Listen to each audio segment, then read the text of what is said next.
Thank you, Mr. Speaker. Many MPs have spoken about different aspects of the very lengthy Bill C2 today. This afternoon, I rise to focus on just 4 small words. 4 words whose removal from the Canada Post Corporations Act transforms this bill from being an act that promises security into one that delivers surveillance. Those words are other than a letter. Under the current Canada Post Corporations Act, Canada Post may open any mail other than a letter if it has reasonable grounds to suspect certain things about the parcel, including, for example, that it contains non-mailable matter. The Liberal government will tell you that the removal of those 4 words is about stopping fentanyl. They'll tell you it's about organized crime. They'll tell you not to worry because police still need a warrant if they want to use the letter as evidence in a criminal trial. They may even tell you that you have nothing to worry about if you aren't committing a crime. But non-mailable matter under the Act covers far more than just illicit drugs. And there is no requirement in the legislation to get a warrant before going fishing through people's mail. All they need is reasonable grounds to suspect that the item is non-mailable. And non-mailable matter goes far beyond fentanyl and other illicit substances. It includes, for example, perishable goods. It includes things that don't meet Canada Post's physical or marking requirements. It's actually a very broad concept. And Canada Post defines a letter as much more than just a piece of paper in an envelope. A letter, under the Act, includes any information, any paper information weighing less than 500 grams, that's half a kilogram, delivered to a specific addressee that includes a message or information in any form, and it doesn't even have to be enclosed in an envelope. This bill could make a distinction between what we think of as a letter and larger items that meet the technical definition of a letter in the Act but aren't actually a letter. And whether that reflects sloppy drafting or something else, the net effect of the deletion of these 4 little words is far more than a technical amendment to postal operations. It strikes at the heart of our constitutional right to privacy and the trust that underpins our entire postal system. You see, a sealed letter is not just another object in the mail stream. It's a private conversation on paper, a direct, sometimes intimate exchange. Parcels contain goods. Letters carry thoughts, medical updates, legal documents, family news. Opening a letter is not like inspecting a box of merchandise. It's like eavesdropping on a private conversation in someone's home. That is why the Supreme Court of Canada has consistently held that mail attracts a high expectation of privacy under Section 8 of the Charter, which guarantees the right to be secure against unreasonable search or seizure.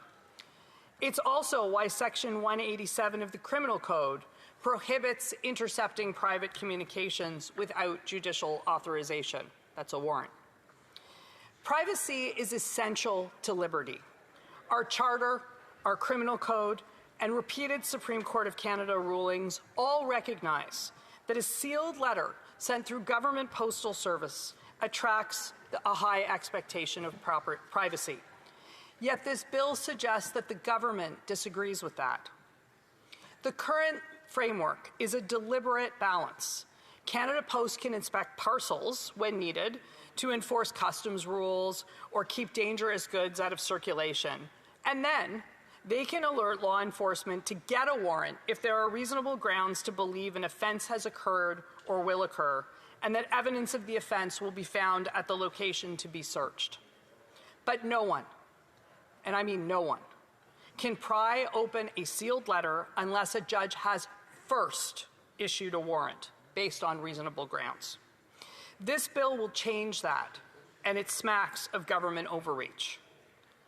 If the government wanted to accomplish their goals with minimal impairment, if they wanted to put small parcels that qualify as mail on the same footing as larger parcels, they could have made a distinction between letters, as we know them, and something thicker or small packages that are under 500 grams that still fit through that letter slot when you go to the post office. But they did not. Even then, by the way, Mr. Speaker, they would have had to reckon with the fact that at least one court in Canada has already held that the provision that they're trying to change violates the Charter's privacy rights. This change is a change we disagree with vehemently. This change is a litigation magnet. And I submit to you, Mr. Speaker, that the courts are going to spend millions of Canadians' taxpayer dollars litigating it with little chance of success. And so I rise today to ask the government to please abandon its effort to take those 4 little words out of the Act. During the long summer recess this government gave us, I spoke with and heard from many community members in my riding on this issue. They do not want to see this change. Allowing Canada Post to open letters will erode the public trust on which the Postal Service depends at a time when the Postal Service, quite frankly, cannot afford to lose more of the public trust. And it is unnecessary. If there are genuine safety concerns with small packages that are under 500 grams that fit through the letter slot, modern, non-intrusive screening exists. X-ray imaging, chemical detection, and targeted investigation under judicial oversight. These tools protect the public while respecting constitutional right. Blanket powers, on the other hand, worry the public and invite abuse. That is why these 4 little words, except for a letter, are so powerful. Do we, as a free and democratic society, accept that others may open and perhaps read our private letters without a judge's authorization or before a judge's authorization? If yes, we normalize warrantless intrusion into one of our most intimate forms of communication.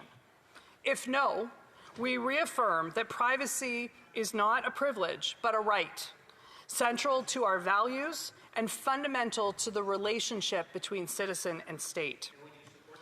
Mr. Speaker, the government has no business rifling through the private letters of Canadians. Our constitutions, our statutes, and our shared values say the same thing. A sealed letter is sacred. It deserves the same constitutional respect as the home from which it came and the home to which it is bound. I urge all members of this House to reject any proposal that weakens that protection. Let us preserve the trust that has carried Canadians' words, hopes, and memories across this country for generations. To borrow a phrase familiar to every household, when it comes to our letters, the only thing that should be opened is the mailbox. Thank you, Mr. Speaker. Questions and comments. Question et commentaire, the Honourable Secretary of State for Combating Crime. Mr. Speaker, when I met with Commissioner Carrick at the summit that I was talking about this summer, he wanted to point out to me that today a letter under 500 grams of fentanyl is not a letter that could contain anything like fentanyl under 500 grams is not subject to a search warrant. This bill allows it to be subject to a search warrant. I would remind the member across that 200 milligrams can be deadly for humans. We need to tackle this crisis of fentanyl in our country, and we need to give police the tools that are necessary. Would the member not agree that we need to provide our policing agencies with the tools that are necessary to fight fentanyl? The honourable member for Nanaimo Ladysmith. I'd like to thank the honourable member for her question. I live in a community that is deeply affected by the addictions crisis, and I share the government's desire to stop fentanyl in its tracks. We propose to try and treat fentanyl dealers as murderers. Yes. This government proposes to open all Canadians' mail, or to be able to open all Canadians' mail in the hope of being able to find things in it. I will leave it to Canadians watching this debate at home to decide which will be more effective. Question, commentaire. Questions and comments. The member for Kamloops Thompson Nicola. Thank you, Mr. Speaker. It's always a pleasure to rise on behalf of the people from Kamloops, Thompson Nicola, and the minister just mentioned something, and she asked my colleague a question about fentanyl. And the Liberals talk about tackling fentanyl, and yet people under the Liberals who traffic in fentanyl can serve their sentences at home. Guns and drugs go hand in hand, and in Bill C-5, these Liberals allowed people to serve their sentence on house arrest for drive-by shootings. Now, I wonder if my honourable colleague would agree with me that it's a bit rich that the Liberals now want to tackle fentanyl through these measures in the mail when they won't get hard on the issues that are killing people today, the drugs and guns. Member for Nanaimo Ladysmith. I want to thank my colleague for his question. I mean, I echo his sentiments. I'm not sure that I have an answer that would disagree with him. And I'd like this government to act with respect to fentanyl on a broad array of measures. What I would particularly like to see is, I ran on a promise of bringing our loved ones home drug-free. And what I'd really like to see this government do is I would like them to commit to providing the funding that will allow us to provide the treatment and recovery beds that we need in our ridings to be able to do that. Hear, hear. Questions and comments. Question, commentaire. The Honourable Parliamentary Secretary, the Government House Leader. Yes, thank you, Mr. Speaker. I'm wondering if the member could be really clear on this point.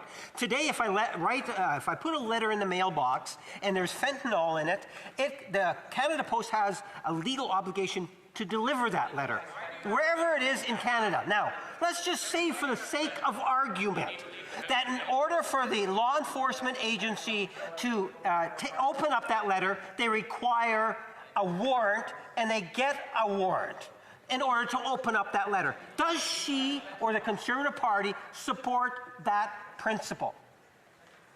The Honourable Member for Nanaimo Ladysmith. I'd like to thank the honourable member for his question. Of course, I support the process that currently exists, where law enforcement has to get warrants to be able to search people's property, including their mail.